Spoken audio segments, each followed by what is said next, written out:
Typically, when you're getting into anything regarding social media, the first thing you're likely to go out and buy is a microphone. In a world where the market is littered with tons of options, there's a select few that most people recommend as a safe place to start. And while I don't entirely disagree with those top picks, I'm more interested in what can perform close to those same top picks for significantly less money. Today, we're taking a look at a microphone that punches high above its price point. But before we get started, you should know that Fafine did send this microphone out for review. But you should know that all opinions here are my own, and this does not affect my review in any way. My name's Athey, and this is the K690 microphone from Fafine. The packaging here is pretty safe, thickly padded foam with stiff cardboard, on top of a protective sleeve shielding the box itself. In the box, you get the microphone, a stand, a Type A to mini USB cable that's about 6.5 feet long, and a 5/8 male to 3/8 female adapter. When it comes to build quality, I'd say everything here feels pretty solid in terms of feel in the hand. You get 3 knobs for different adjustments, and a single mute button on the front end. Quality of the mic itself feels pretty close to that of the Blue Yeti, and while I currently don't have a Blue Yeti microphone to compare, I've used the Yeti several times in the past, so I'm well aware of how it feels in the hand and how it sounds. The stand holding the microphone feels pretty stable and solid, and can be further adjusted with the 2 plastic knobs on the side. Just for reference, this entire review is being recorded on the K690.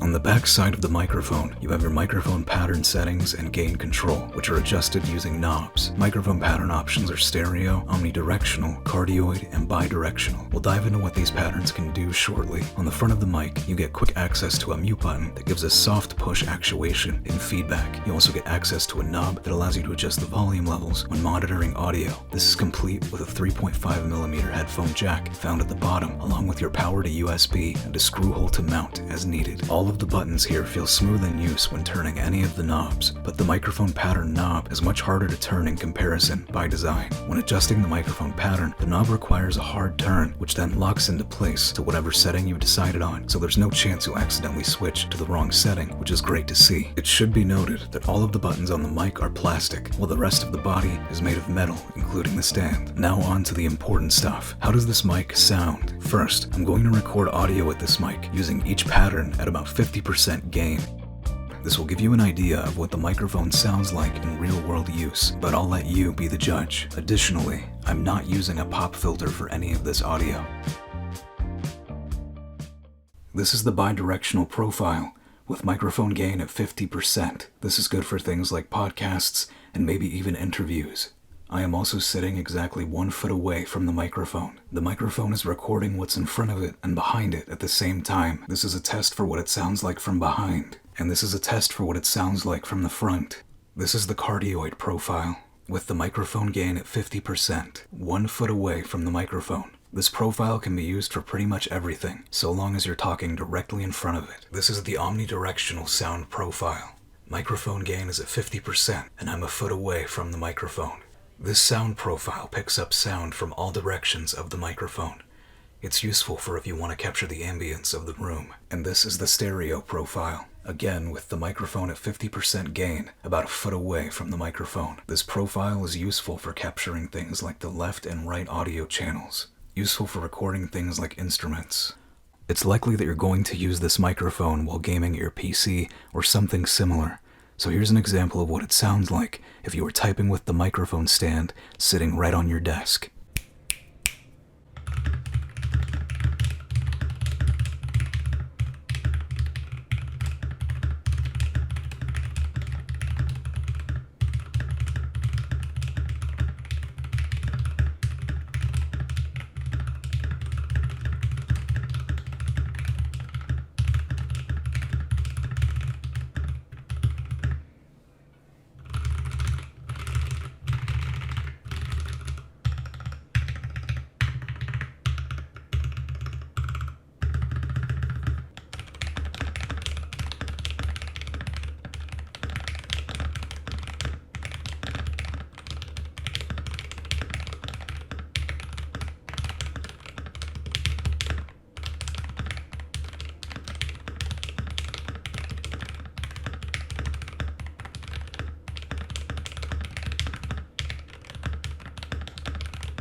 I think in a conversation where value is your absolute top priority, the K690 is an excellent place to start for anyone looking to get into audio, especially for those who aren't really sure what they're looking for. While I would typically warn against USB microphones, this microphone by Fufine is definitely worth looking into at its price point for anyone looking to get started.